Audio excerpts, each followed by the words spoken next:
Welcome, everybody, to this evening's live stream. I want to thank you all for joining in. And we have an amazing show for you because we have some important topics that need to be discussed. And that is the continuation of the United States and China relationship.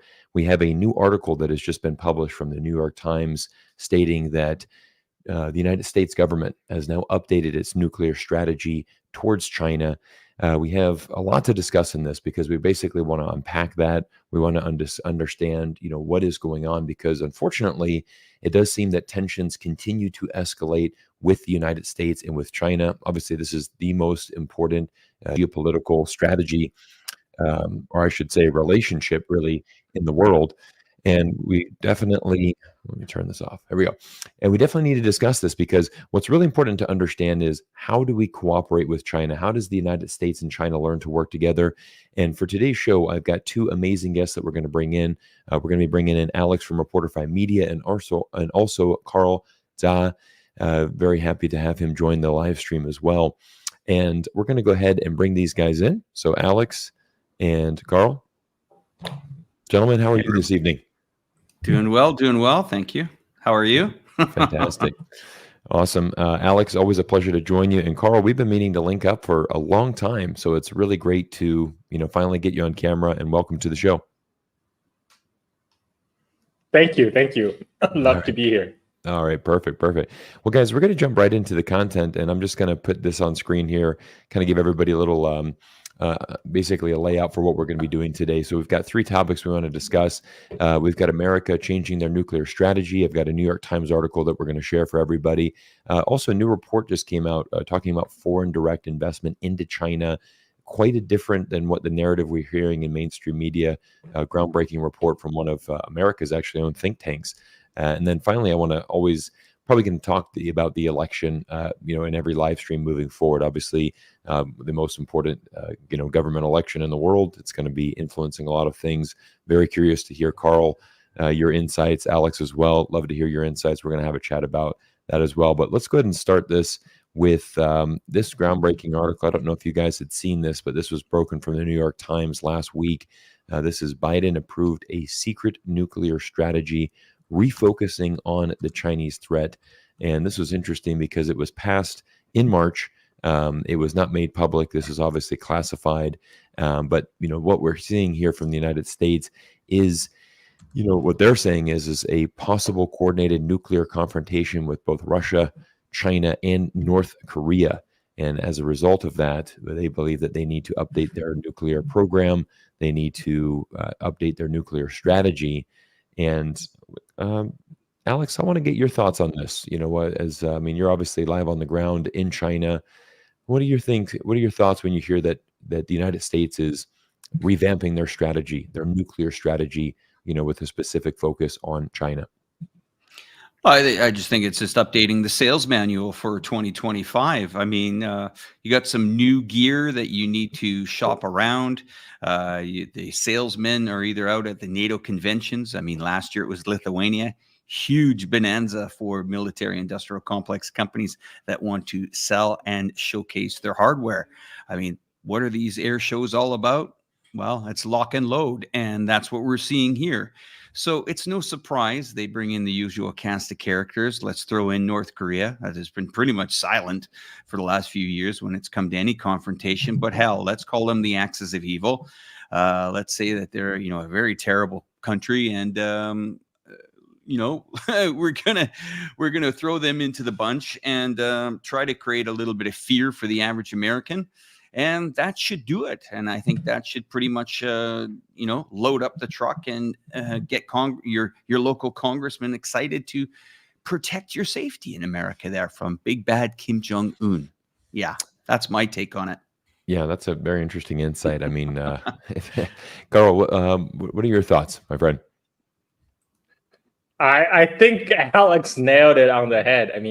I read another report which dates earlier, which talk about China's updated nuclear arsenal and China's delivery system, hypersonic missile. But he also mentioned the reason they're bringing all this information to the public is because Pentagon just submitted $1 trillion budget to update United States nuclear arsenals and delivery system. You heard that right. $1 trillion with a T. They submit $1 trillion request to update U.S. nuclear arsenal. So all these articles just come together perfectly to inform the public.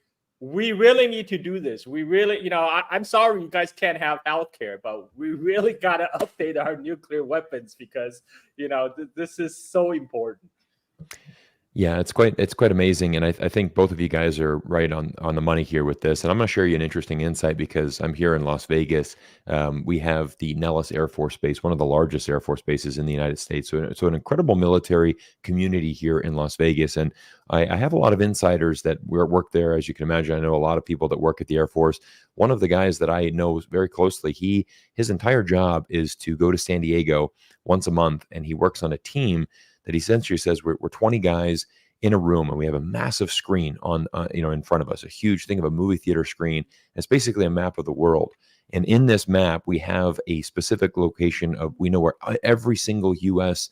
weapon is, and we basically coordinate how we just move all these weapons around the world. And what he gave me a really interesting insight, because he said actually September 30th is the end of our fiscal year. And what a lot of people don't realize is that these military budgets, if you don't spend it, then you lose it. So what you're seeing is really August and September are tremendously busy months for all of these weapon manufacturers, all of these contracts going in, because basically you're submitting everything you can. And if you don't spend that, if your department, for example, if you're allocated, $10 million and you only spend 8, well, then that's gonna stick out to the government. Oh, you're not using that. So basically, you're going to get your budget reduced the next year.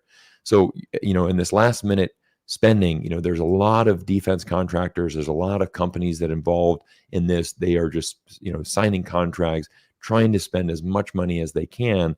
And then this is why you're also hearing this rhetoric of, we need, perfect timing of this, right? I mean, the article was last week, 6 weeks left before the fiscal year ends, before these budgets ends. And it's like, all right, well, now the new threat is that Russia, North Korea, China, they're all going to come together. And what we need to do, we need to pass more weapons. We need to pass this. And Carl, like you said, we don't have healthcare, or universal healthcare, that is, very, very crazy healthcare system that we have in the United States. But certainly this war machine and the military industrial complex is going to be the priority. It's going to get fed. Quite amazing. I'm going to go to another article. I don't know if you guys had saw this one. This is quite crazy for me, and I want to just this is all related, and this is really important. This is a fascinating one that we can talk about a little bit, because Alex, I know that you're a real good expert on Russia, Ukraine, and insights from Patrick Lancaster. But this is an interesting article, and I want to show everybody where this is going. What Taiwan can learn from Ukraine's Kirk's offense against Russia. Now, this is written by Michael Rubin, who's working for a think tank. And what's very scary about this, gentleman, is the people that are contributing to this article and the voices that are going to be influencing the future of U.S. politics. That's why we're going to talk about this election moving forward. We're going to hit that at the end of today's stream.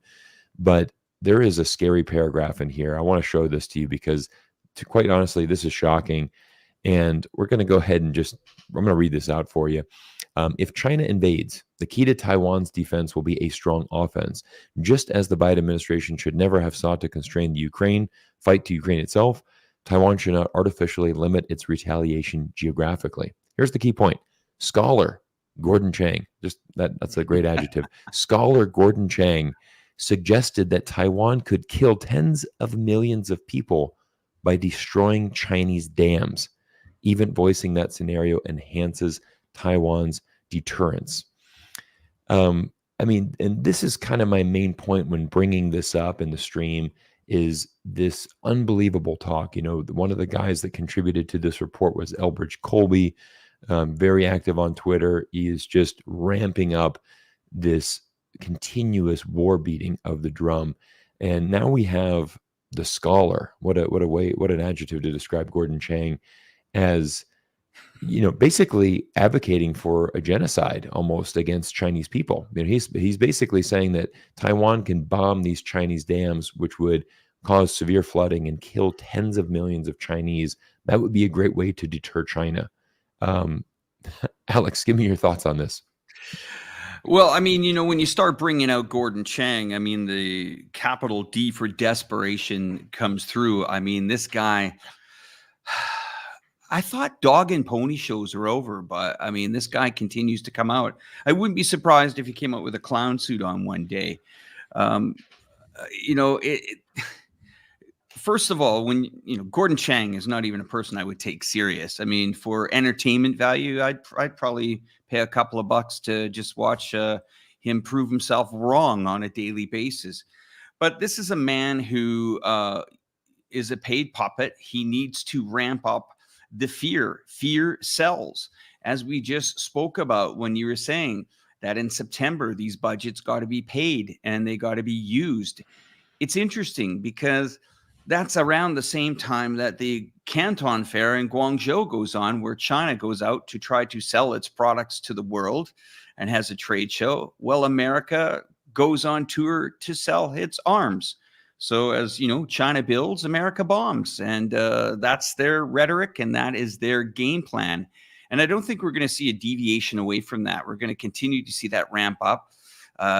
They were kind of all in, midnight all in on Ukraine, and they're kind of about to go bust. Now they're moving on to another casino. Is that casino going to be Taiwan? Are they going to roll the dice on that and risk their entire Navy fleet? Maybe. It wouldn't surprise me, but when you can convince thousands of Ukrainian soldiers to continue to move forward to wherever they're going, I'm not sure what they're pushing forward to.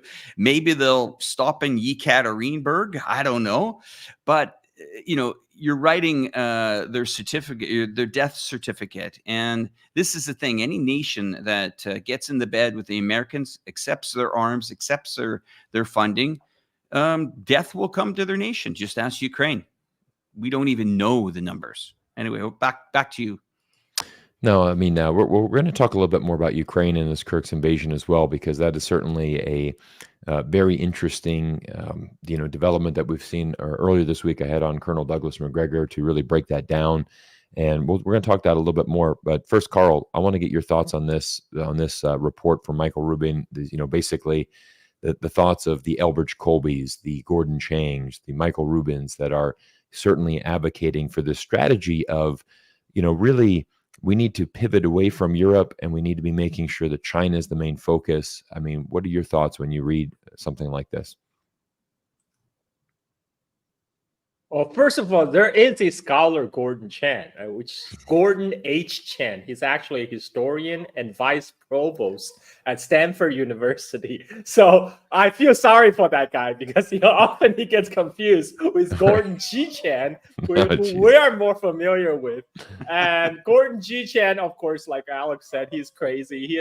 His most famous book is The Coming Collapse of China, which he wrote in 2001, which he has continuously updated each year to postpone by the timeline by one more year, right? So this is the kind of person Gordon Chan is. Nobody should take him seriously, but yet he's always featured in major news network like CNN, Wall Street Journals, right. You name it. He gets invited to all these as the China expert.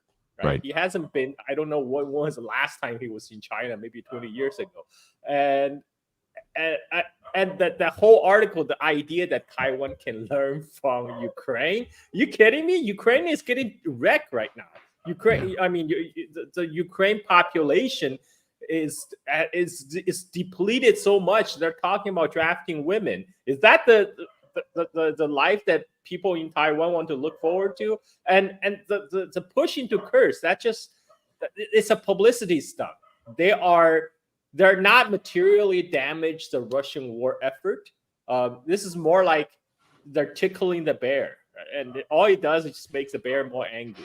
And they're reserving the few last remaining Ukrainian units they have that's battle capable, and they are throwing them into the fire. And this is what they're asking Taiwan to do. Basically, they're asking Taiwan to just like commit national suicide by attacking critical infrastructure like the Three Gorges Dam. So why should Taiwan do that? Why, like, the people in Taiwan actually expect, if anything, that U.S. will do the fighting for them, not that they do fighting for the U.S. I remember there was a famous Taiwan opposition politician, Li Ao.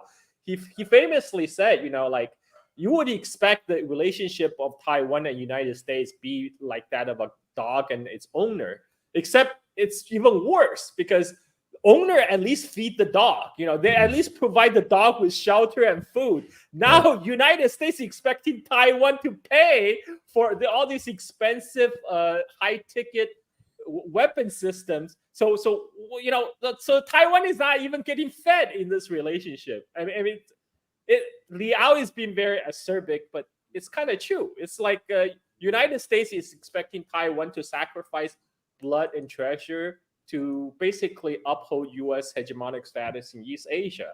And I don't think people in Taiwan is planning for that. No. I mean, great insights from both of you guys on that. We're going to continue talking about this Ukraine, and Carl, I like that analogy of the dog and the owner. And you're definitely right. At least the dog gets fed by the owner, and I think it just really shows how disconnected I think so many of these advisors are, to the U.S. government, and I think this is really the dangerous thing because we know that, for example, the U.S. president is really just the face of the U.S. government. There's a ton of people behind, right? It's advisors, it's the strategic cabinet, and I think that's where Donald Trump made a big mistake. Is in his presidency was putting in people in his cabinet that were not qualified, that were giving him bad advice. I mean, it would be the same risk I think that Kamala potentially faces. If we're looking back, if Trump gets elected again. Already you've got like a Matt Pottinger who's really wanting to make a run. You've got a Tom Cotton that's going to want to be, in that administration. So, maybe an Elbridge Colby, again, the guys that are writing these type of articles, and I think what strikes me as such a difference is how many of these people have actually been to Taiwan? How many of these people actually talk to Taiwanese people and get their thoughts on it? And I think that's a really sad thing because so many, I remember The Economist a few years ago had mentioned, their head cover was Taiwan, the most dangerous place on earth. And it's like, really? Like, have you been to Taiwan? I mean, it's a very peaceful place, and there's a lot of happiness there. It's a great place. I visited many times, and it's really in the entire planet. That's the most dangerous place, not the Middle East or not all these wars that are going all over the world. I mean, certainly Ukraine would be considerably more dangerous. And, it's just wild to me that we just don't have smarter people in this election or that are advising the government that actually have real experience. When have these people ever been on the ground in China? When have these people ever visited Taiwan? Probably never. Guys, I do want to take a quick break because we do have a sponsor that is very interesting because they are kind of tied right into this U.S. government and this funding. And, unfortunately for me as a U.S. citizen, no matter where I live in the world, I've always got to pay those U.S. taxes. So I'm going to bring up our sponsor here. This is the Tax Network USA. Going to do a quick ad read, then we're getting back to our show here today. So are you struggling with back taxes or unfiled returns? The IRS is escalating collections, adding 20,000 new agents and sending over 5 million collection letters in the beginning of 2024 alone. In these challenging times, your best defense against the IRS is Tax Network USA. Don't let the IRS take advantage of you. With over 14 years of experience, Tax Network USA has saved their clients over $1 billion in back taxes. No matter the size of your tax issue, their expertise is your advantage. They specialize in negotiating with the IRS, aiming to significantly reduce your debt. The Tax Network USA doesn't just negotiate, they also protect your assets from the IRS seizures and manage your yearly returns for ongoing compliance. Importantly, they are licensed to help with all state tax issues, regardless of where you live in the United States or abroad. Clock is ticking. Don't wait for the IRS to step up their game. Seize control of your financial future now. Contact Tax Network USA for immediate relief and expert guidance. Numbers on the screen. Simply call 1-800-958 1000 or visit tnusa.com/Cyrus. Don't let tax issues overpower you. Turn to Tax Network USA and find your path to financial peace of mind. Awesome. Thank you guys for that, and thank you for these sponsors. Alex, we had a lot of positive feedback on that last sponsor last week because, similar to myself, I think this is kind of a frustrating thing with me as a U.S. citizen is, as we're getting towards this election, I'm on Twitter and people are constantly saying, the problem, Cyrus, is that China doesn't have, a democracy. You get this amazing privilege to vote in this election in 2024. And my response to that is, it's interesting because you're right. I do have I get a chance to vote. I'm going to get the chance to vote for either Donald Trump or Harris. And I get a lot of comments as well from people. What about Jill Stein? What about RFK? Obviously, we know RFK is now out of the race. But realistically, those two will not even get a single electoral vote. I mean, so we don't have 3 parties or 4 parties in the United States. We have 2. Which kind of strikes me as funny because we always give China a lot of flack for only having 1 party. We've only got 1 additional party. And when you look at how the military-industrial complex works, it's really just 2 branches of the uniparty. I mean, it doesn't really matter the difference between Democrats and Republicans. It's more or less the same thing. My issue was, well, what about me as a U.S. citizen? Do I get to say where my taxes go? I mean, we're obviously funding a genocide in Israel. I don't get to, my tax dollars fund that. I can't control that. I have no option to control that. I don't get to vote where my tax dollars go. Do I get to vote when that $100 billion, that next $100 billion goes to Zelensky? Of course not. Sure, it's great. I get to vote for, Harris or Trump, but I have no influence over how this, how the government wants to steer the ship and what conflicts around the world that we get into. Alex, you just mentioned the difference between China builds, America bombs. I'm going to go one last point, and then I want to kind of shift our focus here. I'm going to bring up a really interesting tweet that kind of ties all this in together. This is from Frenchman Arnaud Bertrand, who's an incredible geopolitical analyst. We're going to get him on the live stream at some point as well, but I want to share his thoughts really on this New York Times article, and certainly this really ties everything in. And I just love these insights. I think you guys will too. Let's read this out. New York Times: Biden orders the U.S. forces to prepare for possible coordinated nuclear confrontations with Russia, China, and North Korea. If anything, this is a sign of the utter failure of U.S. foreign policy. This is it. This is akin to saying the president orders U.S. forces to prepare for Armageddon, because Armageddon is exactly what a coordinated nuclear confrontation would be. Whilst it's obviously extremely unlikely that this actually materializes, this document still attests to how close to the edge we are. The real interesting question, though, and one that seemingly never gets asked, is how can we start to walk back away from it?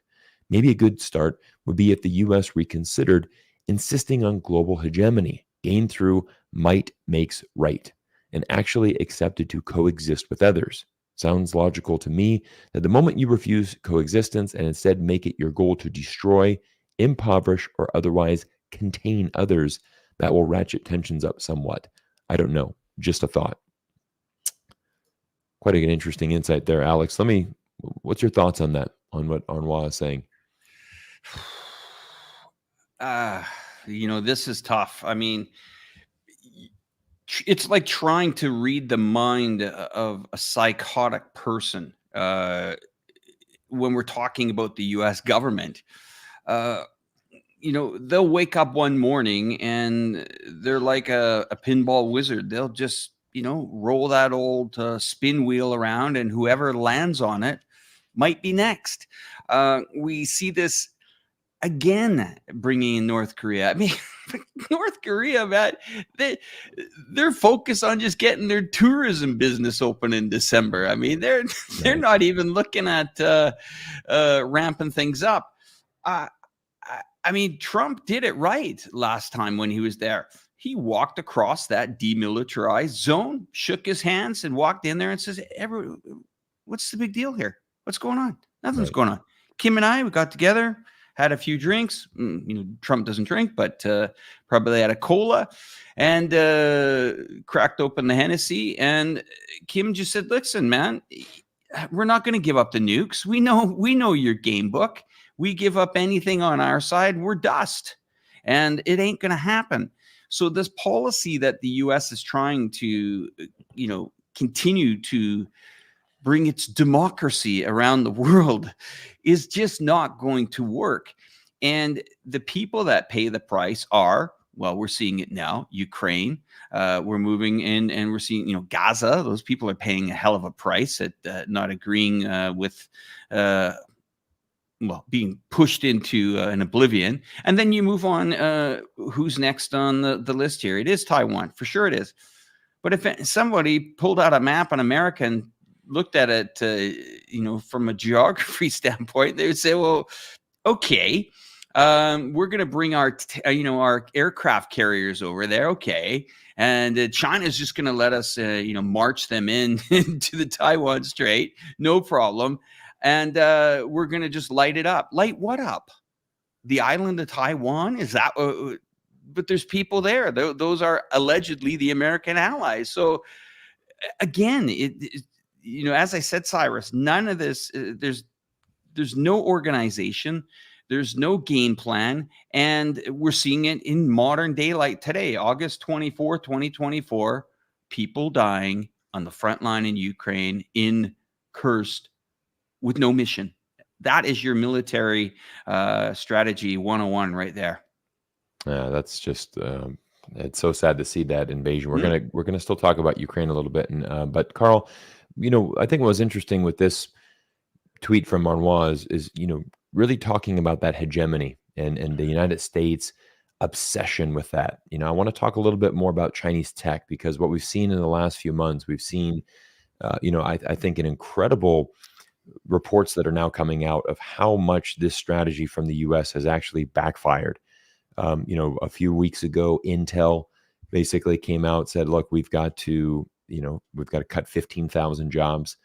This is quite amazing, because just 5 months earlier, Joe Biden and the CHIPS Act had pledged, $8 billion in support to Intel, basically saying, look, we're going to rally behind you guys to counter the rise of China, to make sure that we dominate the future of microchips. But it doesn't seem that that's really panning out. We've seen Huawei being able to basically be stronger than ever now. And so I want you to get your thoughts on America's containment strategy and, how that's working, against China, or is it actually working for China? Well, Joe Biden always talk about how we're going to compete with China.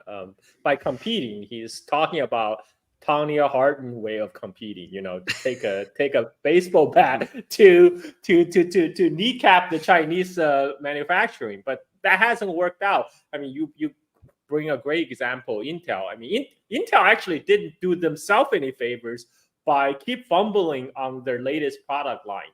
First you got to create a good product that people want to buy, and on top of that, they have been cut off from their largest market, which is China. It's really crazy. But Intel, Nvidia, all these tech companies in United States, they depend heavily on the Chinese market, and then United States government by decree said, no, sorry, you can't sell to them because we got to compete. Because we got to compete with China, so we cannot sell to your largest customers. And now, so we end up with a situation where things are looking bleak for the U.S. tech, and on the Chinese side, it's just exactly opposite. Because what the Chinese sanction has done for China, it's something that the Chinese government themselves couldn't even pull together. Because for years, the Chinese tech companies, they would rather go buy top of the line product that's produced maybe in the United States or Japan or South Korea or Taiwan, elsewhere, that they know will be reliable, even if they have to pay the top dollars. But they know they're trying to deliver the best product at best price for their own consumers. Right. So why should they go with the Chinese domestic producers who may be 1 or 2 generations behind the latest tech? Whereas certainly by U.S. government decree, they have no choice. Huawei now has no choice but to source their chips domestically from SMIC. And every other Chinese company that haven't been sanctioned yet, they look at what happened to Huawei, they realized they could be next. They knew like they cannot rely to have a supply chain in the U.S. anymore because they need a backup. They need to also to source domestically, and that created the exact right incentive for the growth of China's semiconductor industry. Suddenly, all these domestic firms that have been starved for fund and investment now getting billions of money pouring in, and now China spent actually more money importing chips than importing oil. China imports spend like somewhere around $450 billion a year importing semiconductors. That's a huge market. And Massive. that money used to go abroad to United States, to Korea, to Japan, and to fund their research and development. Now, a lot of this money now getting redirected internally toward Chinese firms who then plow into their own research development to catch up. And we also know about the thing about chips. We know about Moore's law. Every 6 months, you can pack in more. You can pack more transistors on the same area. But guess what? Moore's law is now hitting the limit of physics. You can only pack so much in a small area of silicon. So now, unless there's a big breakthrough in the material science, if they have to use some other material than silicon, right now they are, that's why it's Taiwan Semiconductors, which is on the cutting edge of this chip design. They're having a lot of trouble making this 3-nanometer chips for iPhone because they are kind of hitting the wall. So this gives a lot of time and breathing space for the Chinese domestic producer to catch up. And besides, mainland China, same language, same culture. A lot of the engineers formerly from Taiwan Semiconductors are now working on mainland China for SMIC because now SMIC is flush with money. They can pay engineers more. It's like, hey, I can offer you better package. You can move to Shanghai. You'll enjoy a better standard of living than you would in Taiwan.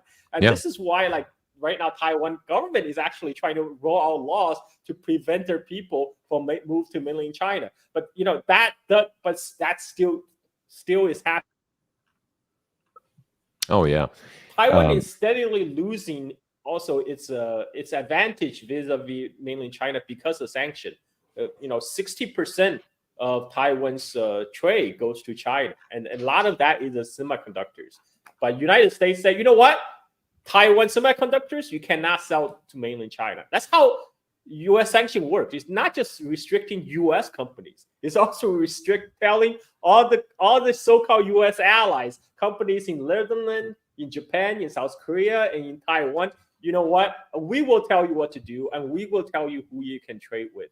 And this is, Chinese tech has been making strides in the last couple of years, thanks to the Biden sanction.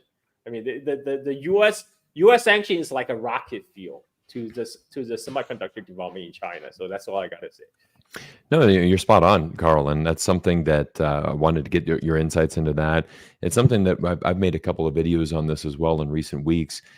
What's interesting here is we're starting to see mainstream media in the United States really start to admit that this has been a colossal failure. We had, I think it was The Economist, or either Economist or Foreign Policy, came out with an article saying the United States assassination attempt against Huawei has backfired. I know it was Wall Street Journal that broke another report saying the United States tried to stop Huawei, or 5 years ago we tried to stop Huawei. It's now stronger than ever. So it's quite amazing when you start seeing, even mainstream media in the United States basically admit, look, our policies have completely backfired. They're not working. We thought we could crush Huawei, but you have to. One of the things I think I'd really admire from Chinese people is just this resilience. Chinese people have been through a lot through their history, but they're very resilient type of people. So again, I think what Carl, you hit on, which is really interesting, is they were very happy to buy U.S. tech. Right? There was no need to develop domestically. Right? It's like, no problem. We'll just be your number one customer. Right? If you're going to sell it, if you're going to make these great microchips in the U.S., we'll just buy them. no problem. We have the money.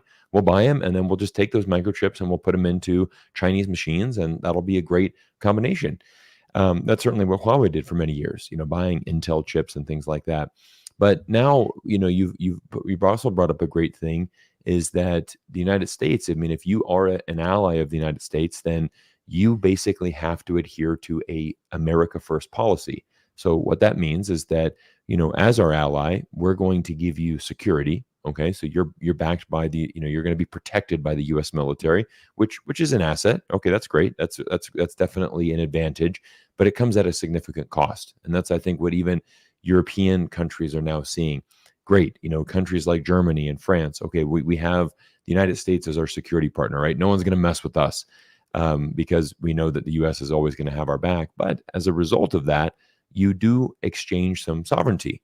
And I think there's no better illustration than Australia and this absolutely ridiculous AUKUS military deal. I mean, we can make a whole live stream on this, because what we've now seen, if you're not familiar with this, is that I think it's $30 billion, maybe $40 billion. It's some ridiculous number that Australian government has committed to build nuclear submarines to basically deter China. Again, it's always this deter China narrative. What's incredible is, we know that Australia is not a very populated country. So, to spend $30-40 billion on nuclear powered submarines is astronomical. That budget could be absorbed by the United States, given how big our military budgets are.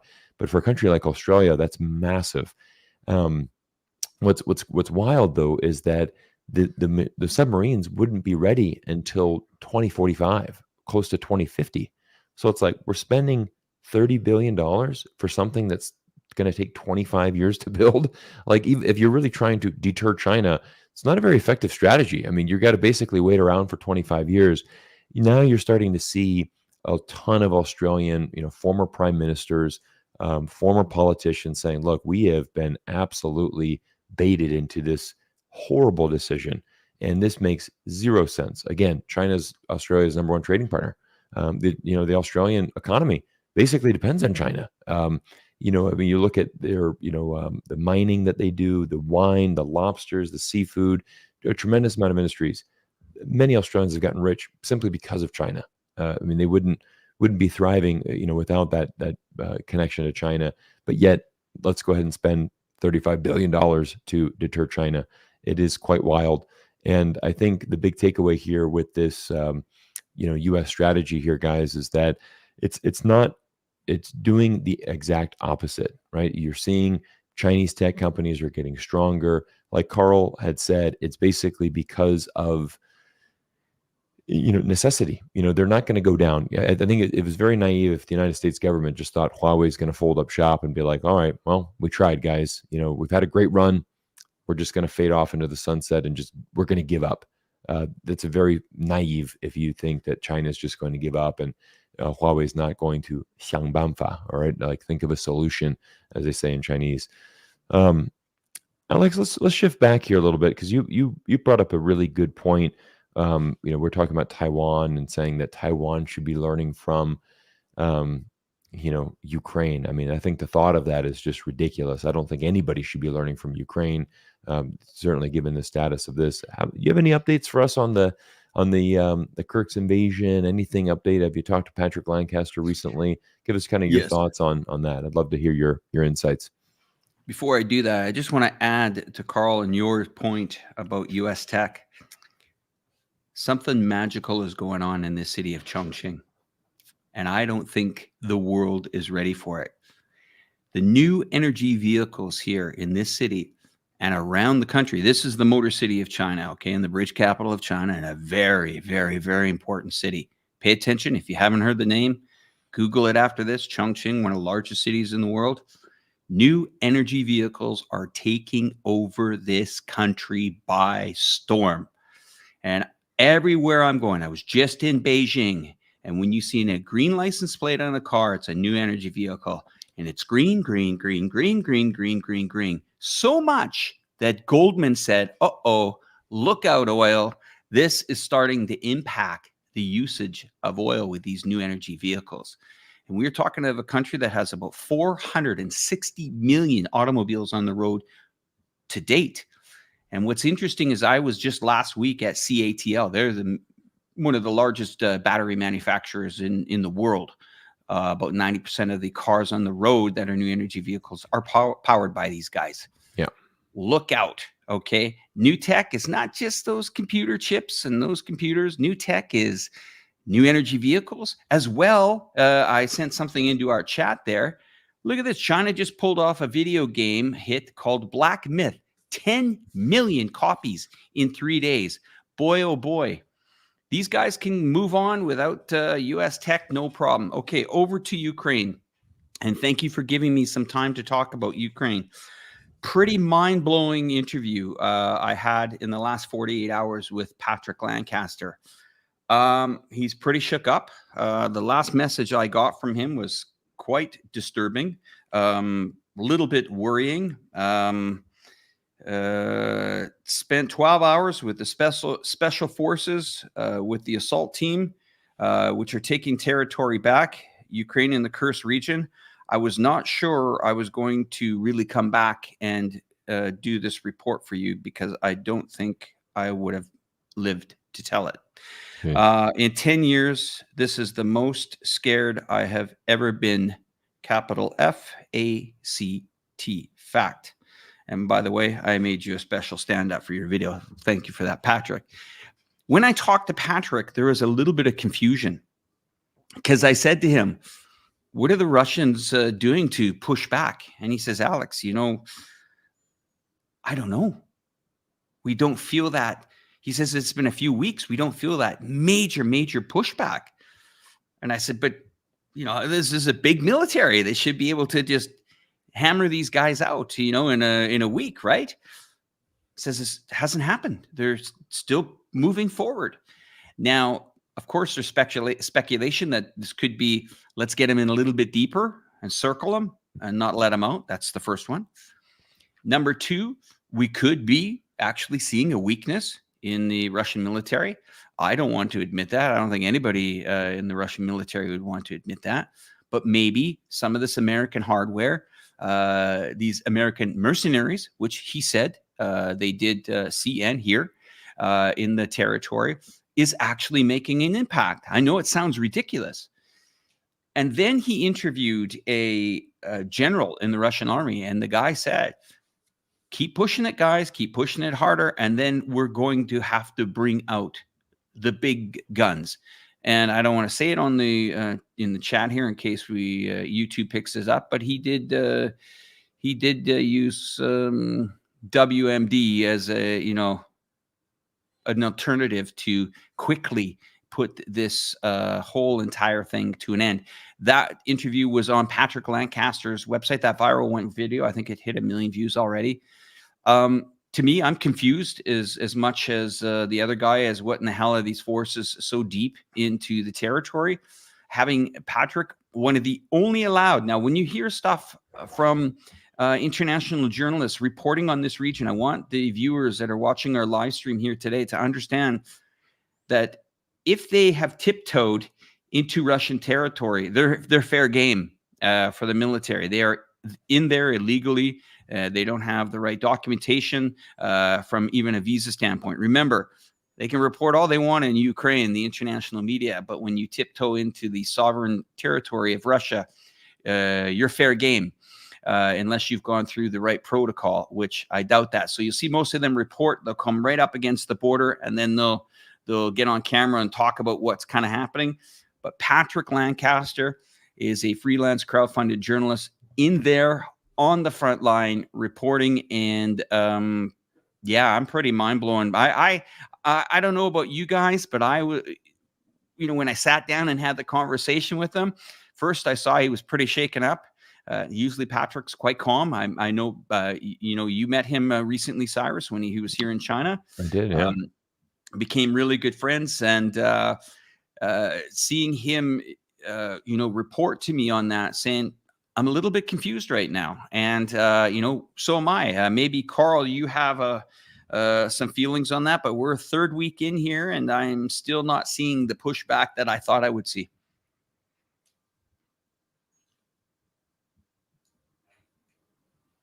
Yeah, Carl, anything you want to add to that? I mean, right now, if you look at what's happening in Ukraine, Russia is not even moving its troops deploy elsewhere. This curse incursion. Because what Russia already has is enough to handle this curse push. So, in other words, the invasion of Russia did not materially affect the outcome of the war. Russia has not moved its troop that's currently in eastern Ukraine, and the all these material and man they sacrifice is for nothing. It's for a publicity stunt. And it's like I said earlier, it's like poking the bear. You're just gonna make the bear more angry. You're not Right. actually hurting the bear. Yeah, but can I add to that, Carl?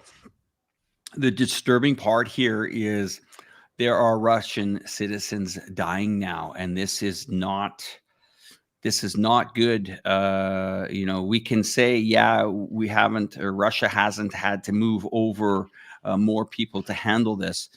When you're deep, I know Patrick said it was one point, it was 300 kilometers, then it was 600 kilometers in an area, then it's 1,000 kilometers in an area. There is something wrong here. I don't know what it is. It's not making much sense to me, but anytime we've seen a flare up here, some of these border towns or border cities, the Ukraine might have gone in there, hit the main street, waved the flag, and then headed back across the lines and just put the flag up there for an hour and left.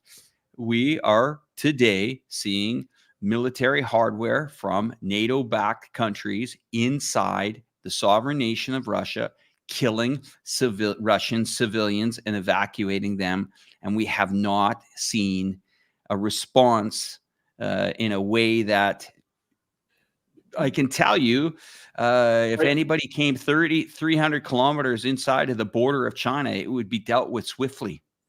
And I'm not sure what's going on here. Yeah, I mean, I think there could be, a larger military response, from Russia that is brewing. I mean, like Carl had said, you're poking the bear. I mean, there's lots of theories here, right? There's a theory that Zelensky has said that he's trying to create a buffer zone. The other point is that maybe this will bring them to a ceasefire talk. We don't know. I mean, we're going to keep watching that and watching that. I mean, it's important. I think we've got to bring this up in every live stream because it's a situation that's developing very fast and always changing, and we're going to watch for that potential response from Russia. Certainly, it is unusual that they haven't done anything, but of course we're going to keep monitoring that. But Alex, I want to kind of pivot backwards because what you talked about Chinese EVs, and I mean, we all three of us know that this has transformed China over the last few years. There was a groundbreaking article that was incredibly written from a former General Motors executive that said, foreign auto companies in China is dead. I mean, their future is no longer guaranteed, not even guaranteed. It's over. That is officially over.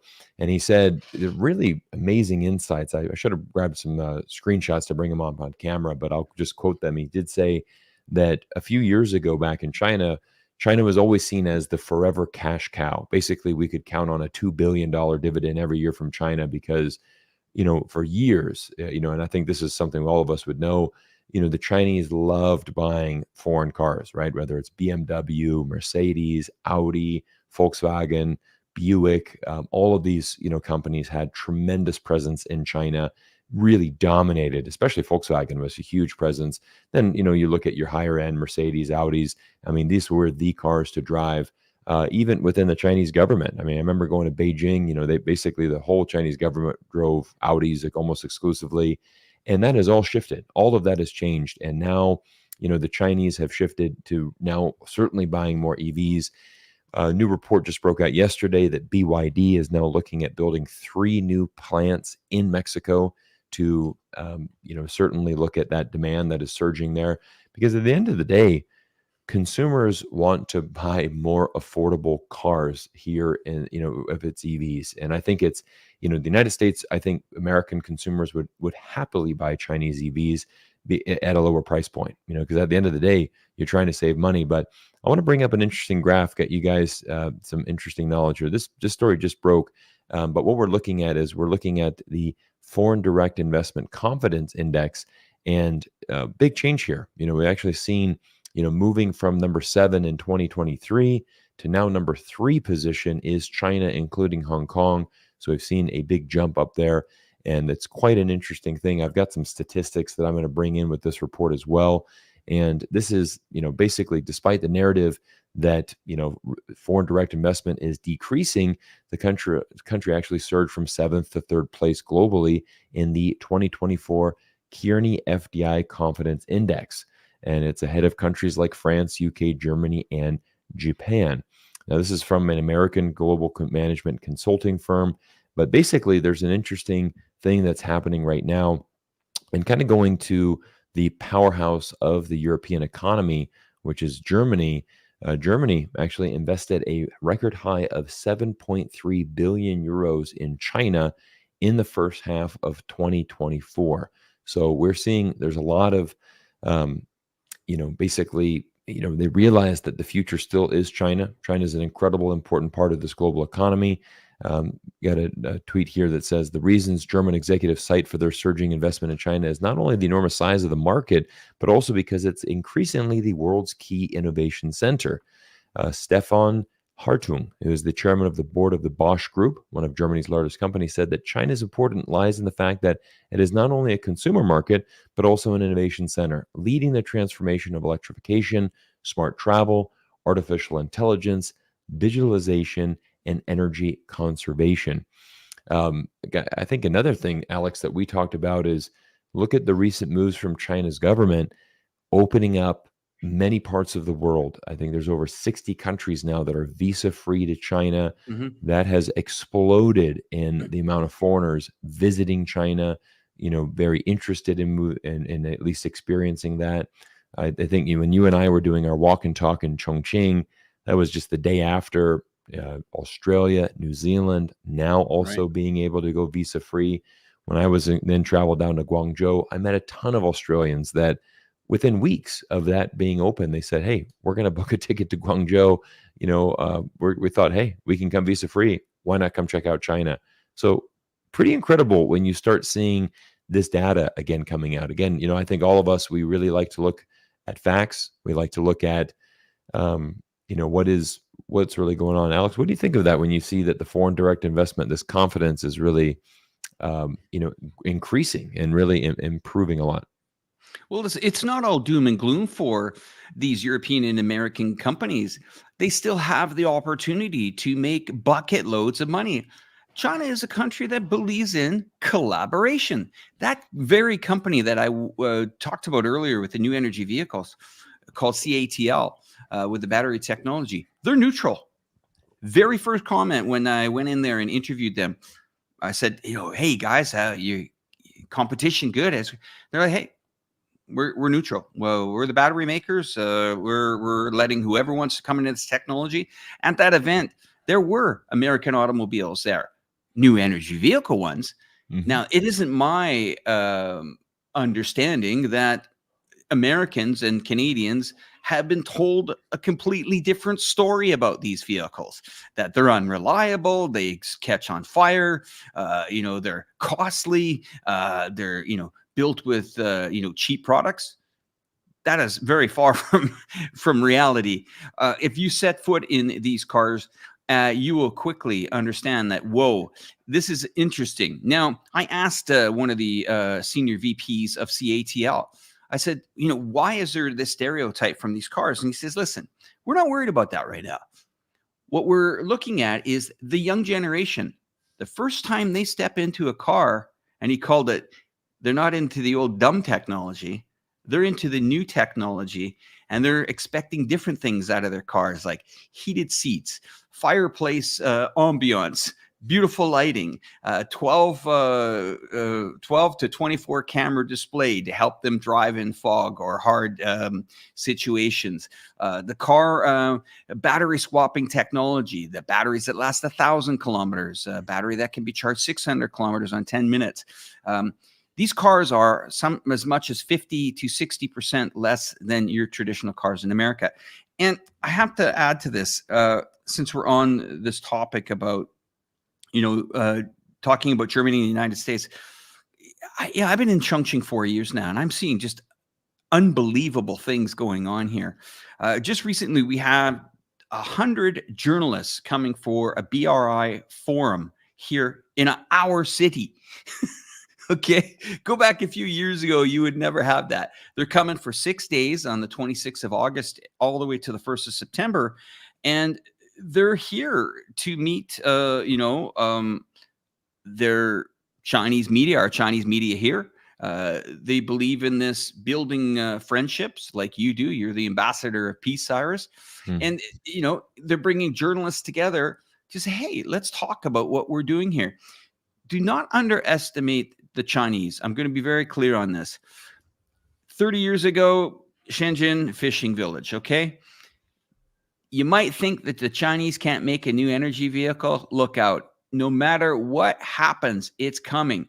Now, there is a massive opportunity for General Motors. There's a massive opportunity for Ford. All these major players were there. Some of them had their cars, but they say it's hard to get these American purchasers to buy it. And you have to think about it. And before I end this statement, the Chinese don't have Greta Thunberg up on a stage saying, you better buy this car or all the smog is going to kill everybody in China. That's not what they're trying to do here. That's not their mandate here. I will tell you, though, something that I have heard from all these tourists that have been coming on these, whether they're the 144 visa-free entrance into China or the 2-week visa-free. And trust me, China's going to get that tourism market while they're at it. Oh, yeah. They said, where's the noise on the streets? It's gone from all these cars. What happened? And it's these new energy vehicles. I'm in a city of 30 million people. Go watch the video of Cyrus and I doing a walk and talk on the bridge. You can hear it. There's no sound there. There's no, these cars and black smoke. It's just, it's a completely different world. And the thing is that, I'm going to stick with the NEVs example here, that this is a country that has rebuilt automobiles, and it's leading the world. And I hope you guys can take advantage of them in North America, because it will save people a lot of money driving, of course. And we are seeing it in the delivery business, where imagine your delivery driver, his expenses drop by 80% on petrol. They should pass pass it on to the consumers, or somebody will pass it on, or a Chinese company will open up and run a delivery service on new energy vehicles and do it less. It's coming. There's nothing you guys can stop it. Yeah, Alex, great insights as always. And if you haven't watched Alex's video on Chinese EVs, I mean, he did an incredible factory tour at the CATL, where the battery is. And I remember when I was in the Guangzhou train station, they had a CATL advertising, and it was something along the lines of, one charge, 10 minutes, 600 kilometers. And, this is the kind of battery technology that is incredible. And even again, I love referencing these articles, because it really does help the skeptics of China. But even New York Times last year, they had a groundbreaking article. It was fascinating. It was really great. It's just like, can we build a EV battery without China? ? And the answer is no. Basically, China controls everything in there, and no one in the world. There's not a single country in the world that can build a proper EV battery without having China involved in that process. Carl, just quick thoughts on that. That report, FDI, confidence growing up or increasing. German companies saying China is the future of innovation. It just flies. Oh, can you guys hear me? I seem to have sure, we can hear you. Issues. No problem. Good. Is my audio coming across okay? You're good. Give me a thumbs up. Okay, good.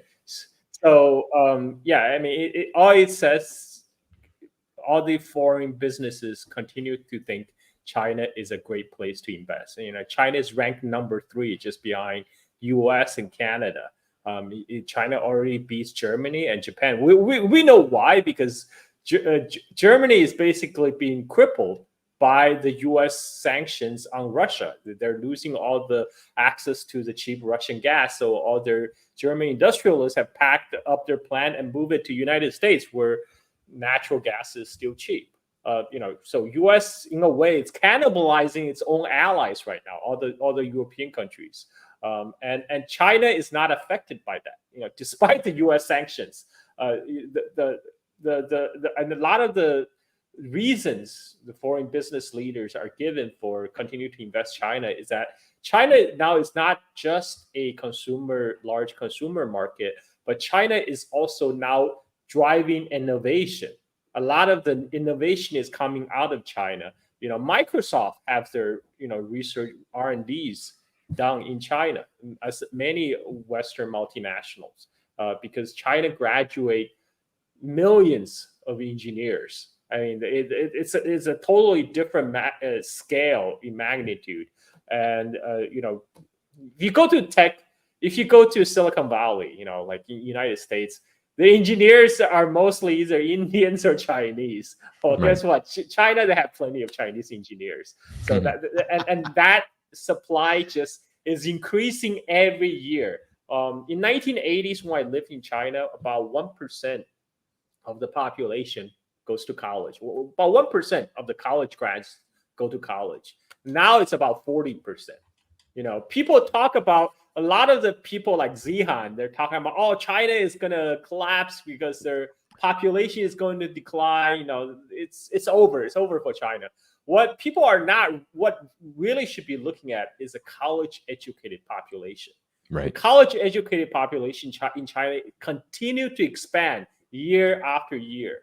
It's a giant leap forward from 1% of the population to 40% of the population, when China's population is like 1.4 billion, and going like the people Chinese Zoomers today, they're 100 times better educated than all the grandmas and grandpas that's going to retirement, especially when those grandma and grandpas didn't have much chance for education during Cultural Revolution. When they grew up in Cultural Revolution, they couldn't even go to high school, and the ones that did, didn't learn much.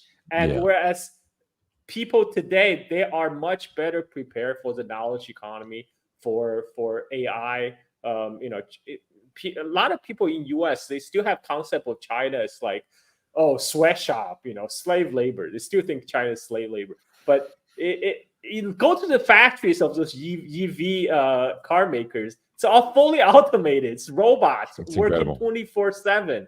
And another thing about what Alex said about why China is doing the EV transition, it's about energy self-sufficiency. It's the environmental stuff, that's just a bonus. China has now it's significantly cut back its carbon emissions because the switch to EV, and also it expanded its sustainable energy. Now China is building out not just solar, wind, hydro, but China is also building a new generation nuclear power plants. So because you have United States Navy constantly saying, oh, we're going to blockade the Straits of Malacca, so China will be starved out of the energy supply coming to the Middle East. So Chinese planners like, okay, so we're going to build pipelines to Russia where we don't have to worry about that, and then we're going to build solar, wind, hydro, and nuclear power plants, so we don't have to rely on energy imports. Exactly. I mean, this is what's really happened, driving all these EV transitions and all this new energy, sustainable energy rollout in China right now. Oh yeah, absolutely. Another report dropped last week that China, I believe, I can't remember the exact number. I think it's building 5 new nuclear plants. Did you guys see that as well? Yeah. Or something, either 5 or 6 brand new plants, and I think they are. It's a huge part of their strategy, and I think it is about being more self-reliant. It is about serving the country. And I mentioned that in an earlier video that I made, when you said when you want to bet against China has roughly 10 times the amount of graduates that the United States does in terms of what is it, the science, engineering, mathematics, and technology. So I mean, when you're looking at the STEM, science, technology, engineering, mathematics, STEM graduates. China's 10x, more. So yeah, I mean, to kind of think that China wouldn't be able to figure that out. The other thing that's really interesting as well is, we see a lot of, what's incredible, Carl, which you know as well, is that, if in the 70s and 80s, any Chinese that left, that were able to go abroad, they stayed abroad, so basically the brightest minds from China back in the day, they had the opportunity to go study abroad. Well, they left and they didn't come back to China. They immigrated, they became Americans or Europeans, wherever they went and immigrated to. So it's quite amazing with China is that you've had over the years, your brightest minds basically leave, but yet a lot of people have obviously stayed. And now we're seeing the opposite, where a lot of Chinese certainly leave. They go study abroad, whether that's in the US, Canada, Europe, Australia. But the vast majority of them, over 80%, return back to China, and they return back to China for work and employment. And it also really breaks down this narrative that, these Chinese people are desperate to get out of China. You have a choice between good and good. I mean, sure, you can become a Google engineer or Facebook engineer, and, you can make great money, live in the Bay Area if you want. That's certainly an option. Or, you know what, I'm going to go back and help my country. And, there's a tremendous opportunity for engineers and people as well as that tech industry continues to develop. Guys, it's been an absolute pleasure to be on there. I know we wanted to get to the presidential election, but we're kind of running out of time. We're trying to keep this tight to about an hour. We're about 6 minutes over right now. Yeah, we're good. Let's go ahead and save that for another stream. I think this has been a fantastic chat. Carl, thank you so much for joining. You and I have been WeChat friends for a while. Haven't had a chance to link up, but what a pleasure to share the screen with you, my friend. Awesome. Alex, any closing words, buddy? Anything you want to say? Oh boy, this is great that we're doing this every Saturday here, 9 p.m. My focus here is to also get into this rhythm here as we start to ramp up for the election and increase these live streams. I have some conflicting schedules on my live streams because I also have one on Mondays, but I'm going to try to move this back and really build the Saturday evening for me here in China moving forward. So the next time we do this, I'm going to bring in the Reportify Media audience as well on the Saturday. I want to say thank you to everybody from inside China that had joined tonight. And of course, the crew over at iChongqing, you guys have been great to bring your channel in as well. This is fantastic. And we couldn't do this without the support of these great sponsors that you brought on board here. The Tax Network USA, Reduce, Settle, and Resolve. I totally understand that this is a key advertiser for this time of the season. Things are going to get very complicated here, geopolitically wise. And of course, I will hand that over to you to talk about this fantastic sponsor of today's show. Thanks again. And from all of us here at iChongqing and Inside China and Reportify Media, we thank you, Cyrus, for once again hosting the show for us. Thank you. Alex, always a pleasure to share the screen with you. And I want to just encourage the viewers, again, if you want to see more of Alex and I, we've done a total of 3 walk and talks now in 3 different Chinese cities. Dating back to last summer, June 2023, we were in Shanghai. And then my return back to China this past summer here in 2024, Alex and I met in his city of Chongqing, which was incredible. Really, really enjoyed the walk and talk. That video is close to 1 million views. If you haven't seen that video, a lot of people love that because we just show you the real, authentic China that is unfiltered, that is just really what it is. And Alex, what I love about that is just the simplicity of people saying, wow, look at the streets, how clean they are. Look at the people that you walk around, right? The people are happy, they're well-mannered, they're well-dressed. It looks like a very healthy society. It's kind of these very natural comments that are quite good because our goal is to just show you China. I mean, it's funny. You and I, we don't really do a lot of preparation for those live streams. It's more, hey, let's go have a chat. Let's go see what we can find. Let's just make this as natural and raw as possible. And that really does seem to resonate well. And again, it kind of goes back into why are we seeing all these foreigners, coming in? Why are we seeing, China open up for tourism? You've been very, very bullish on Chinese tourism, the return of foreign visitors to China. And, my line is always, when people ask me, Cyrus, what's China really like? And I'd say, I tell you, but you probably won't believe me. because what your perception of based on US media and what it actually is in reality is completely different. But, you know, Alex, I love the fact that we're going to stay dedicated to these live streams. It's always a pleasure to build something with you and, you know, increase these live streams. So again, this wouldn't be possible without our sponsors at Tax Network USA. Just another quick shout out to them. Really appreciate their support for being here. So 1-800-958-1000 or go to tnusa.com/Cyrus. Again, very much appreciate their support as we continue to build this live stream. Guys, moving forward, we're going to be bringing in more guests. Again, it was an honor to bring in Carl. First time that I've been able to share a screen with him. You know, we really admire the work that he does as well.